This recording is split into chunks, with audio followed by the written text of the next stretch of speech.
Kita akan mengulas pasar saham hingga penutupan sesi kedua pada hari ini bersama dengan rekan terbaik saya, Susi Setiawati, Equity Analis CNBC Indonesia Research. Susi, apa kabar? Oh baik dong Bunga, rekan terbaik saya. Oke, baik. Susi, ISG akhirnya setelah ditutup melemah pada perdagangan kemarin dan juga kemarin lusa, akhirnya pada hari ini mampu atau berhasil begitu ya, ditutup di zona hijau atau terapresiasi. Nah, ini sebetulnya penggerak utamanya apa? Sentimen yang membuat angin segar untuk ISG ini sebenarnya apa? Ya penggeraknya salah satu mungkin karena baju saya hijau hari ini ya Bunga Cinka ya. Dan memang sebenarnya sih hari ini sepi sentimen ya Bunga ya. Cuman kalau saya melihat ternyata pasar masih optimis.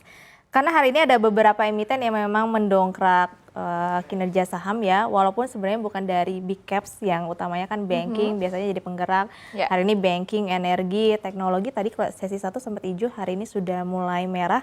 Tapi memang ternyata masih ada beberapa emiten dari konglomerat yang masih menjadi penopang hari ini.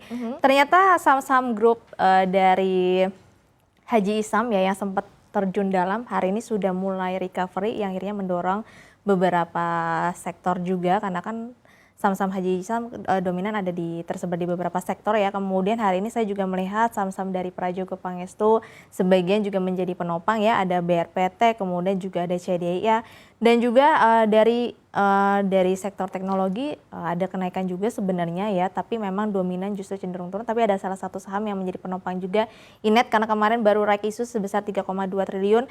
Kemudian yang baru IPO ya PJHB akhirnya tersentuh di angka 1000 karena kemarin kita mendapatkan informasi, mungkin teman-teman juga udah tahu bahwa ada salah satu sosok yang membeli atau memborong saham hingga persentasenya sudah 5% di PJHB dan membelinya harganya di 1000 saat harganya belum ke 1000. Makanya hal itu mendorong euforia pasar dan memang salah satu mungkin didorong kalau sentimen global ya karena shutdown Amerika Serikat kayaknya udah mau selesai nih, kan sudah 42 harian ya. Rabu atau Kamis harusnya ada keputusan bahwa shutdownnya sudah berhenti. Oke, baik. Nah, ini sebelum saya gali lebih dalam terkait dengan drama shutdown pemerintah Amerika Serikat, Susi, ini juga ada kabar terkait dengan merger Gotoh dengan Grab begitu ya. Ini seperti apa? Apakah menarik ke depannya atau seperti apa? Ya sebenarnya itu isu tuh udah lama banget ya. Ini karena saham Gotohnya lagi naik ya Bunga ya, akhirnya isunya naik lagi. Tapi kita sudah dengar kemarin dari manajemen Gotoh juga sudah ngobrol di CNBC Indonesia bahwa ya memang itu belum ada gitu.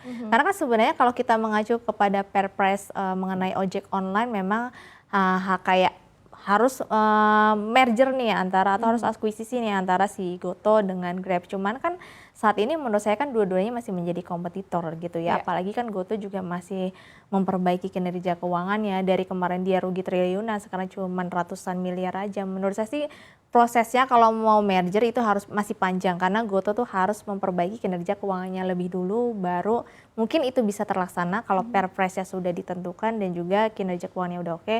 Jadi akuisisinya atau mergernya juga sudah bagus karena performnya dua-duanya sudah oke. Oke, baik. Susi, yang menarik juga pada perdagangan hari ini ditopang oleh non-cyclical begitu ya, atau konsumer yang berhasil terapresiasi 1,63% atau lebih dari 1%.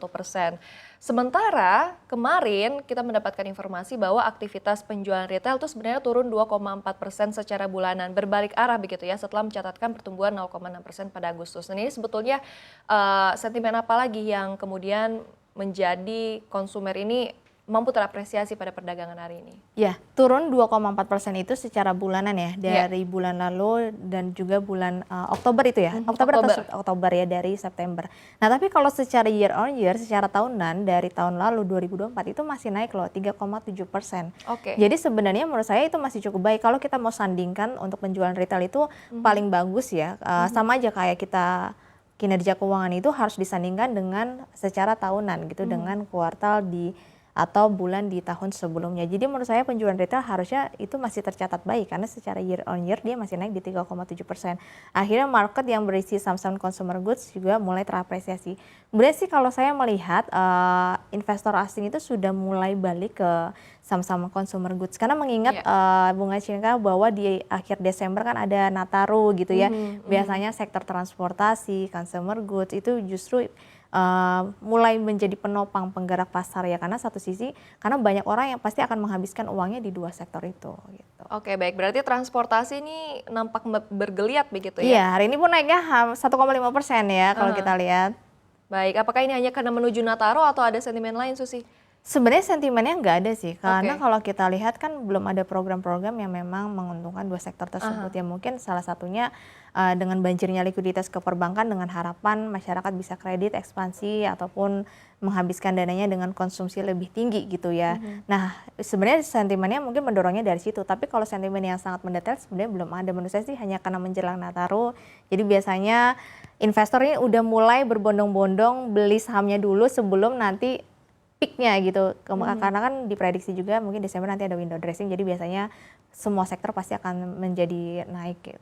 Oke, baik. Terakhir Susi dari kami, kalau hari ini perdagangan ISG mampu terapresiasi begitu ya, analisa Anda untuk besok apa yang perlu diperhatikan atau sentimen apa yang menjadi perhatian bagi para pelaku pasar, Susi? Ya ada data inflasi, jadi Oke. paling kita bisa tunggu ada data inflasi, cuman nggak tahu nih data inflasinya bisa rilis atau enggak, karena ada beberapa data Amerika yang Mhm. rilisnya tuh terhambat gitu ya, bahkan belum rilis hingga saat ini ya, karena masih pemerintahnya masih tutup. Harapannya sih bisa terbit ya, karena ini buat jadi acuan nih, apakah nanti The Fed di bulan Desember akan cut rate atau enggak. Harapannya shutdown-nya bisa cepat beres, tepat di hari Rabu atau Kamis waktu AS, Mhm. agar data inflasinya bisa rilis dan kita bisa menjadi acuan kalau inflasinya mulai mereda gitu kan, ini akan menjadi kabar baik, berarti ada proyeksi bahwa nanti The Fed akan cut rate dan tentu saja itu bisa menjadi penopang lagi harus window dressing di bulan Desember.